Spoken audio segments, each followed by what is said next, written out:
Muitíssimo boa noite a todos. Muito obrigado pela presença, pela disponibilidade. E ainda estamos aqui trabalhando o capítulo 16 do Evangelho segundo o Espiritismo. Como a gente fez da última vez e continuamos fazendo, nós vamos ler a passagem a qual se destina a nossa palestra, para que depois a gente possa refletir, a gente possa esmiuçar, conversar de uma forma bastante alegre, bastante animada, né? Trazendo para os nossos corações aquela consolação tão esperada que a gente vem buscar aqui, né? Aquele consolo, não só aquela bronca, aquele puxão de orelha que se faz necessário, mas o que eu acredito que todos vêm buscar na casa espírita é consolo e esperança. No capítulo 16, instrução dos espíritos, a verdadeira propriedade. O homem não possui de seu senão o que pode levar desse mundo. O que encontra ao chegar e o que deixa ao partir, goza durante a sua permanência na terra. Mas uma vez que é forçado a abandoná-lo, dele não tem senão o gozo e não a posse real. O que possui ele, pois? Nada daquilo que é para uso do corpo, tudo o que é de uso da alma, a inteligência, o conhecimento, os conhecimentos, as qualidades morais, é o que traz e o que leva, e o que não está no poder de ninguém lhe tirar. Que lhe servirá mais ainda no outro mundo do que neste. Dele depende ser mais rico em sua partida do que em sua chegada. Porque daquilo que tiver adquirido em bem depende a sua posição futura. Quando o homem vai para um país longínquo, compõe a sua bagagem de objetos usáveis no país, mas não se carrega daqueles que lhe seriam inúteis. Fazei, pois, o mesmo para a vida futura, e fazei provisão de tudo o que poderá nela vos servir. Ao viajor que chega a uma estalagem, se dá um belo alojamento, se pode pagá-lo. Aquele a que pouca coisa se dá, um menos agradável. Quanto àquele que nada tem, vai deitar sobre a palha. Assim ocorre com o homem na sua chegada no mundo dos espíritos. Seu lugar nele está subordinado ao que tem. Mas não é com o ouro que paga. Não se lhe perguntará quanto tinhas na terra, que posição nela ocupáveis. Eres príncipe ou operário. Mas lhe perguntará o que dela trazeis. Não se computará o valor dos seus bens, nem os seus títulos, mas as somas das suas virtudes. Ora, a esse respeito, o operário pode ser mais rico do que o príncipe. Em vão alegará que antes da sua partida, pagou a sua entrada com ouro. E se lhe responderá, os lugares aqui não se compram, eles se ganham pelo bem que se fez. Com o dinheiro terrestre pudesse comprar campos, casas, palácios. Aqui tudo se paga com as qualidades do coração. Sois rico dessas qualidades? Sede bem-vindo e ide ao primeiro lugar, onde todas as felicidades vos esperam. Sois pobre? Ide ao último, onde sereis tratado em razão do que tendes. Pascal, Genebra, 1860. Os bens da terra pertencem a Deus, que os dispensa à sua vontade.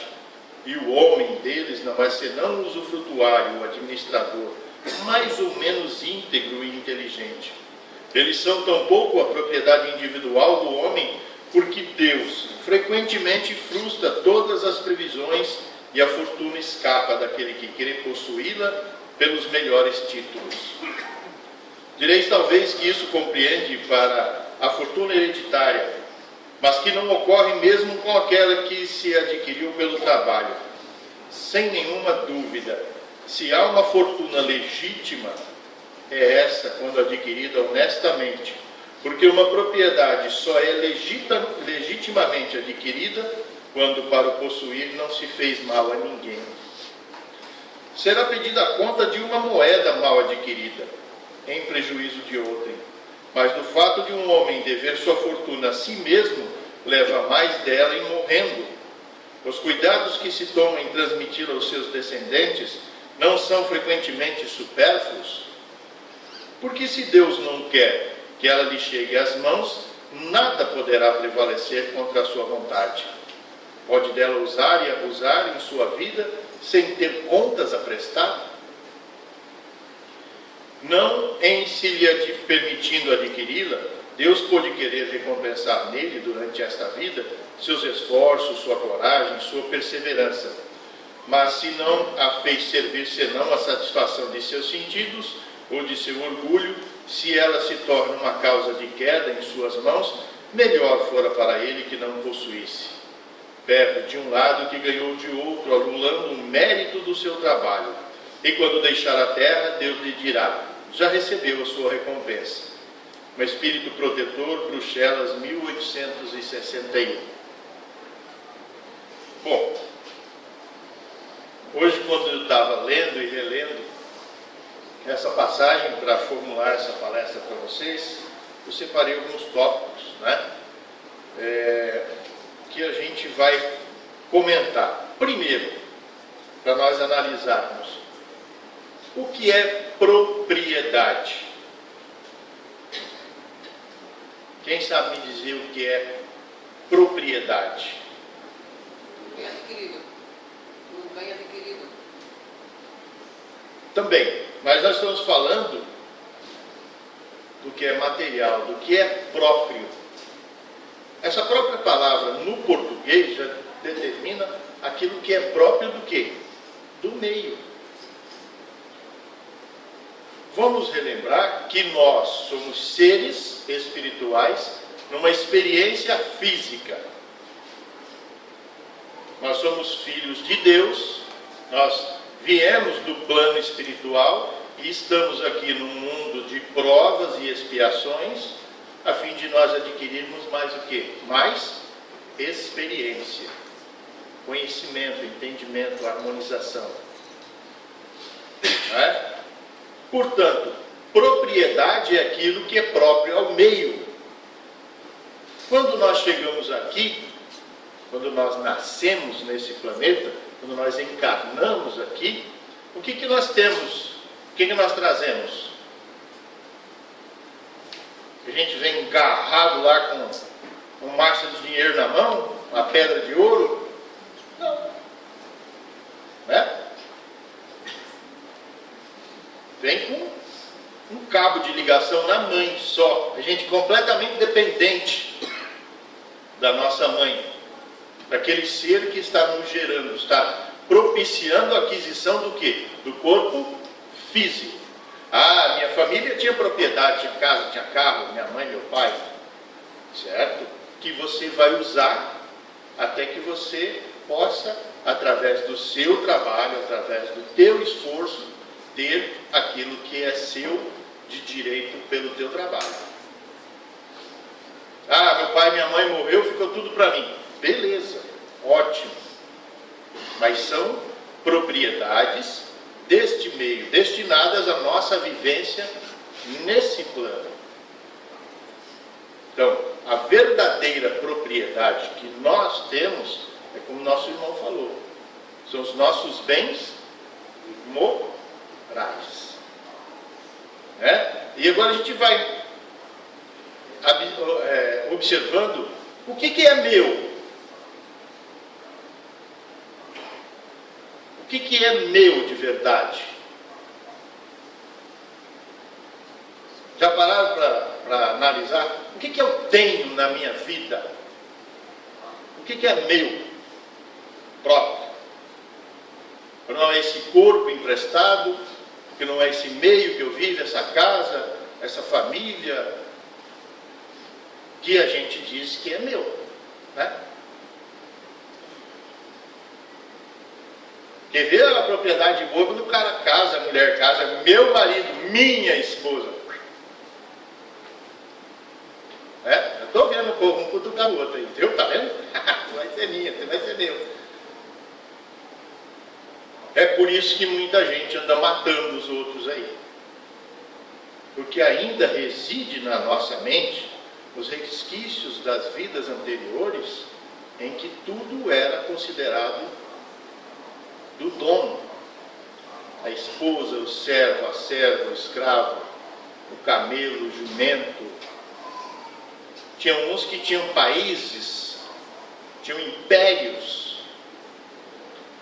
que era tudo dele, que aquela criatura inclusive era considerada um deus.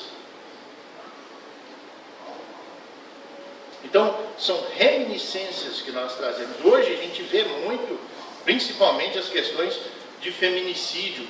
Por quê? São criaturas que ainda não determinaram dentro da sua cabeça, na sua mente espiritual, que um ser humano, um outro igual, não é uma propriedade sua. Mas isso está incrustado no seu subconsciente, na sua mente, de que uma mulher conversou, se aproximou, se afetualizou com ele. A partir daquele momento, ele ou ela é propriedade do indivíduo. Se não ficar comigo, não vai ficar com mais ninguém, que é meu. E não existe isso, nem os nossos filhos são nossos. São seres que nós recebemos para ajudar a se desenvolver nesse mundo, aos quais também nós podemos ter dificuldades passadas que a gente tem que dirimir, que a gente tem que resolver. Mas eu vou chegar depois nesse âmbito. Então, abrangendo essa questão da propriedade, o que de verdade é meu?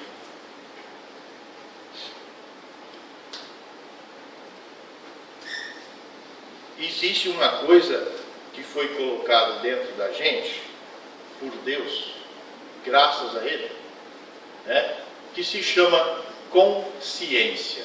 Pelo menos essa é a palavra que nós podemos compreender na nossa língua. O que vem a ser a consciência? É a nossa faculdade de compreender quem nós somos, como nós somos, o que nós fazemos, que determina os nossos julgamentos dos outros e os nossos próprios, que nos cobra. Como dói essa danada às vezes, né? Como incomoda, como tira o sono, como perturba. Por quê?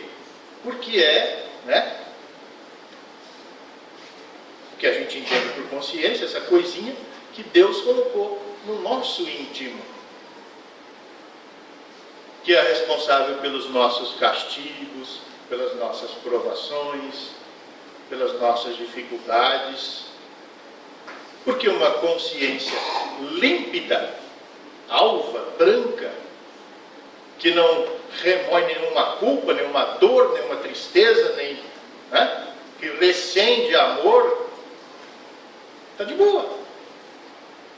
Eu considero que daí é de anjo para lá. Né?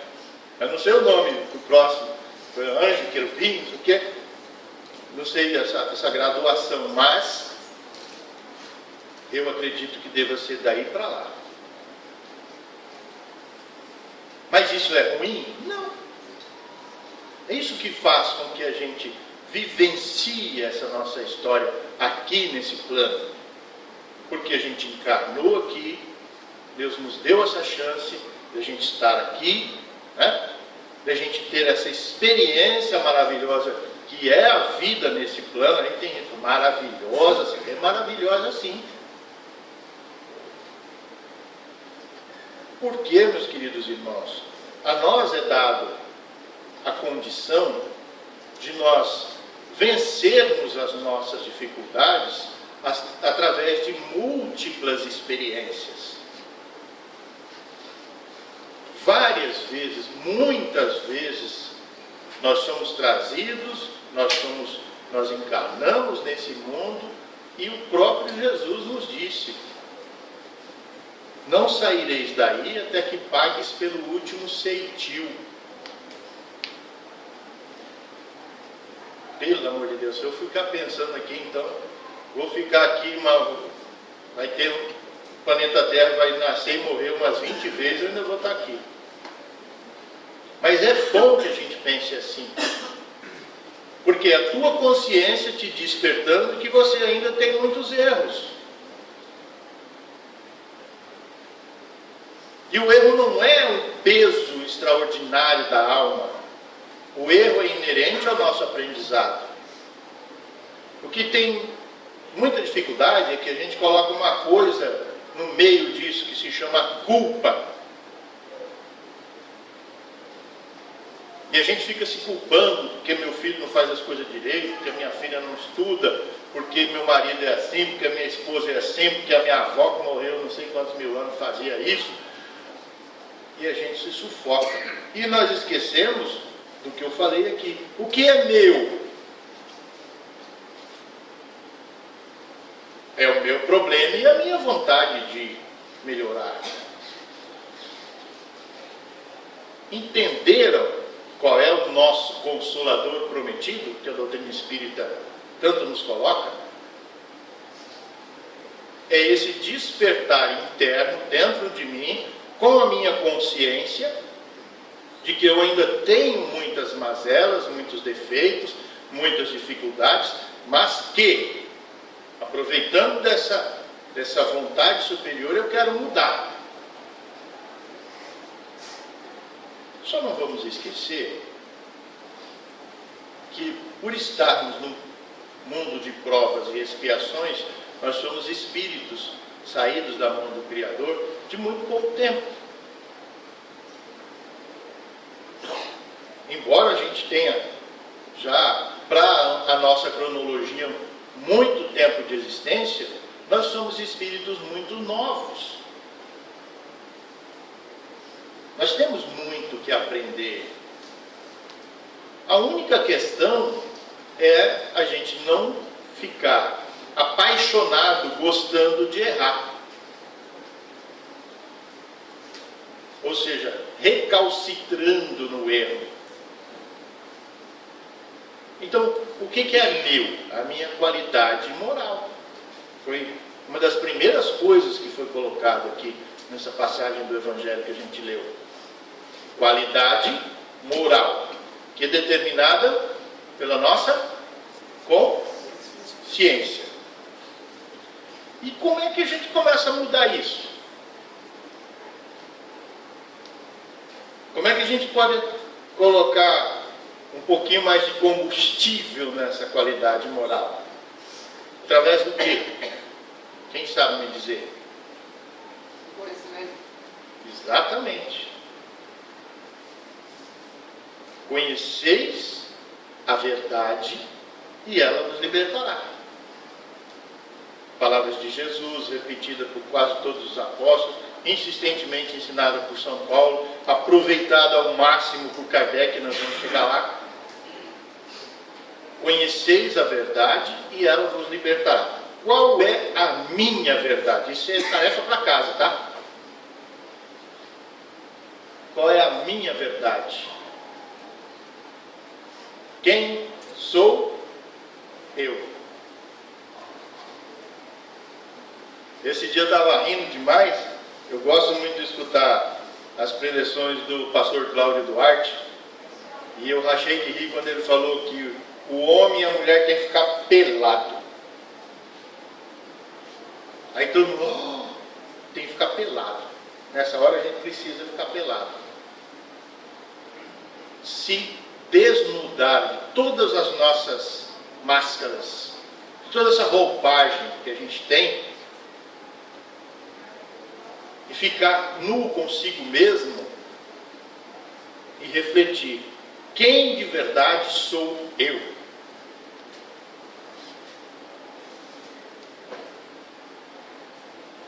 Isso é tarefa para casa. Não vai depois, na hora de trocar de roupa, eu ficar lembrando da palestra, tá? É só pelado aqui dentro.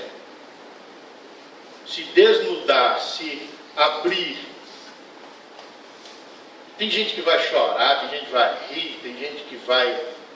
Quando você começar a refletir, quem sou eu? Eu vou dar umas dicas para vocês aqui, cada um aproveita, né? Recebe aquilo que quer, aquilo que deseja, aquilo que mais se afiniza. Ou seja, nós falamos da nossa inteligência através do conhecimento. Vem Allan Kardec, na codificação do Livro dos Espíritos e do Evangelho segundo o Espiritismo, essa graça em forma de luz que nós estamos estudando hoje, e diz o seguinte: espíritas, amai-vos e, quem sabe repetir?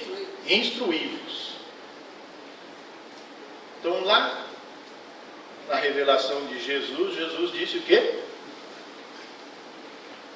Amai a Deus sobre todas as coisas e ao próximo como a ti mesmo, determinando a prática da caridade, o amor a Deus sobre todas as coisas e a prática da igualdade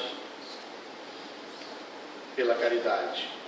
Vem Kardec e diz o quê? Espíritas, amai-vos,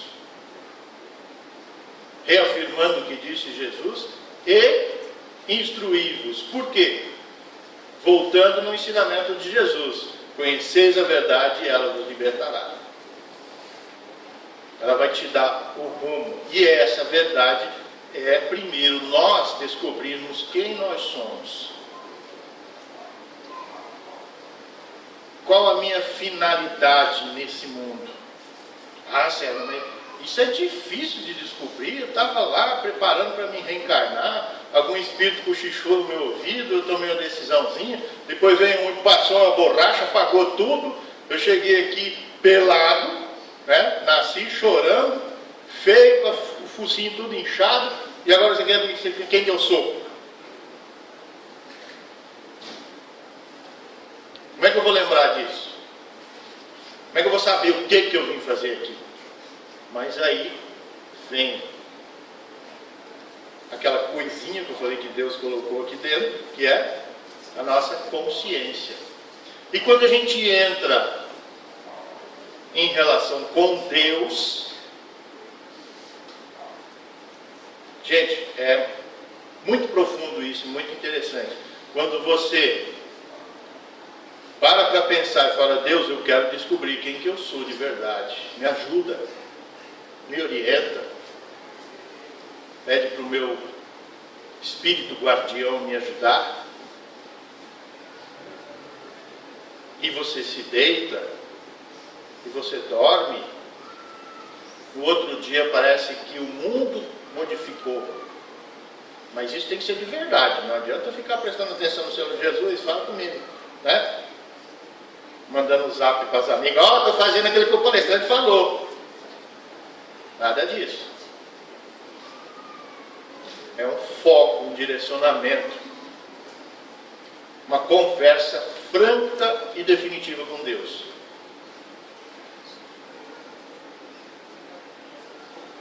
Esse dia eu vi uma mulher, colocou lá no Face: partiu falar com Deus.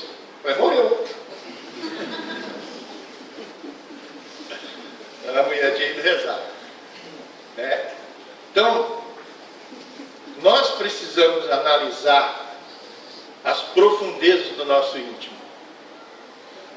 Buscar esse nosso entendimento.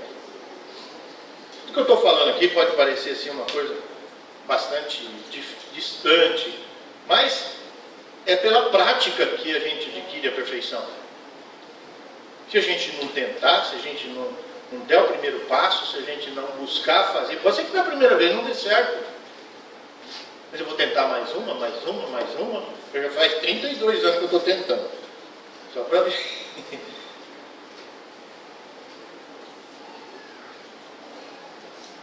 Nós estamos falando de inteligência,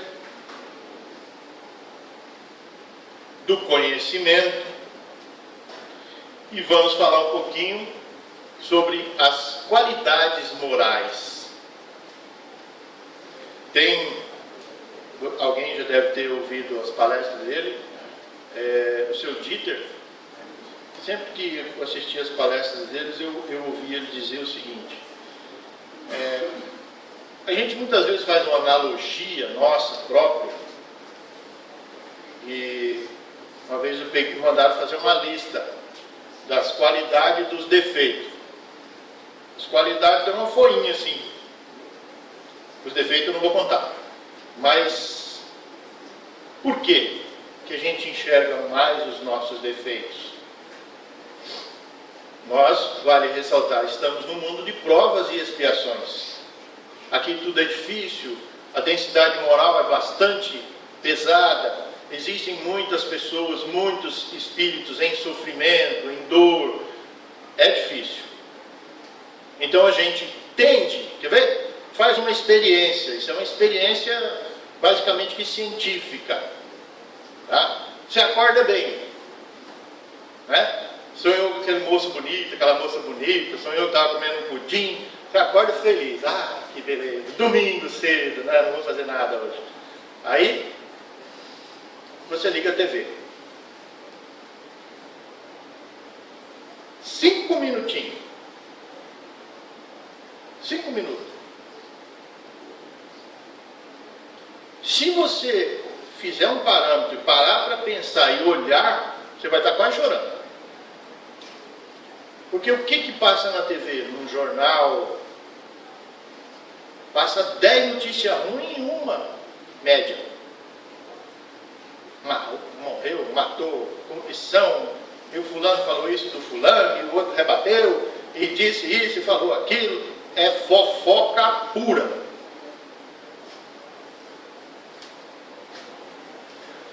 A mesma coisa você conversar com aquelas vizinhas fofoqueiras que ficam contando assuntos, dali a pouco você quer correr. Quem não gosta, né? Tem gente que gosta. Você quer vazar, você quer sair fora daquela conversa, porque aqui está te fazendo mal, está doendo, está machucando, está trazendo uma sensação ruim.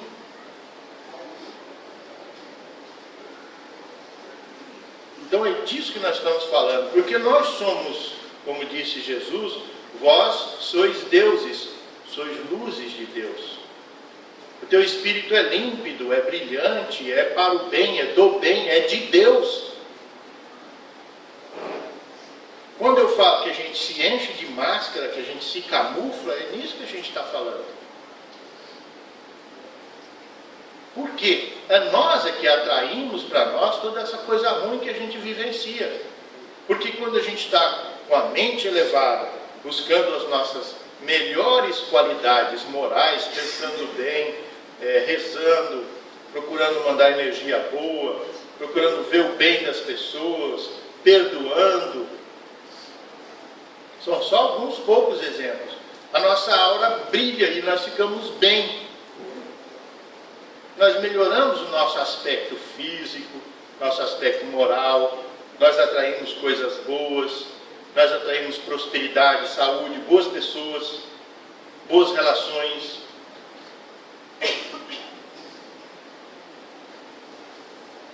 Estão conseguindo analisar, refletir sobre o que eu estou falando? Porque, na verdade, é uma questão matemática. Nós nos ligamos, nós vivenciamos naquilo em que nós estamos ligados. Vamos parar para pensar, quase toda família tem um parente que tem algum vício de bebida, de droga, não é verdade? Pensa naquela pessoa agora. Já deu um troço ruim, né? Embora seja um doente, uma pessoa que tem uma dificuldade, uma doença, uma viciação, para a gente a imagem dele é negativa, é triste. Se toda vez que a gente pensar naquela pessoa, a gente buscar força e falar, vamos mandar uma vibração positiva para ele, um pouco de amor, um pouco de luz, um pouco de bênção, é assim que a gente começa a mudar. Pequenas atitudes, pequenos pensamentos, manter, orar e vigiar. O vigiar quer dizer isso, não é cuidar da vida do vizinho. É vigiar os teus pensamentos, a tua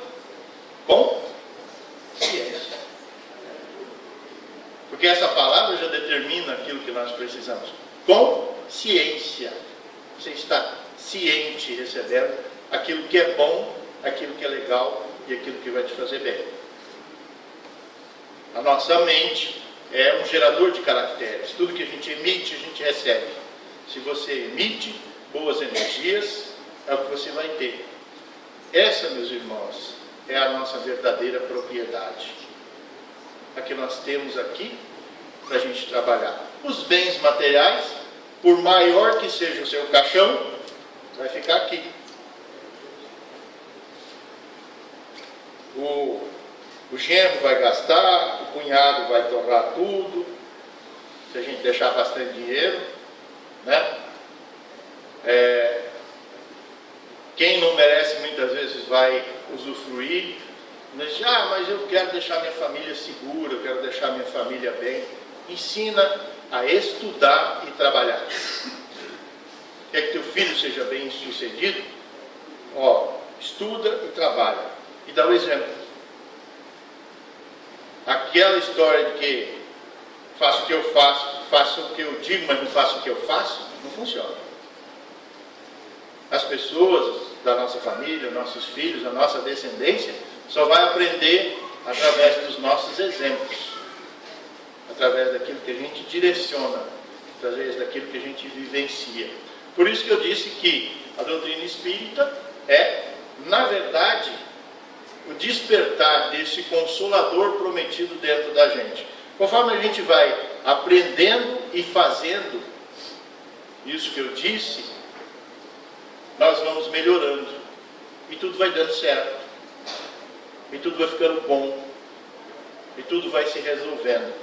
É claro que a gente não pode esperar que as coisas se resolvam assim,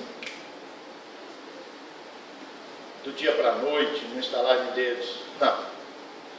Tudo tem um preço. Porque até então nós vivemos de uma forma equivocada. Para a gente mudar isso, vai determinar o mesmo tempo, talvez mais um pouco. Isso estragou tudo, certo?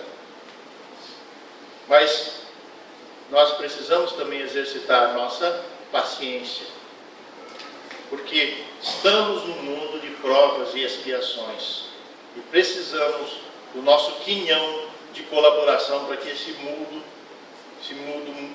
mude cada vez mais rápido. É só com a nossa consciência, com a nossa vibração positiva que nós vamos conseguir isso. Eu agradeço profundamente a paciência de todos, né?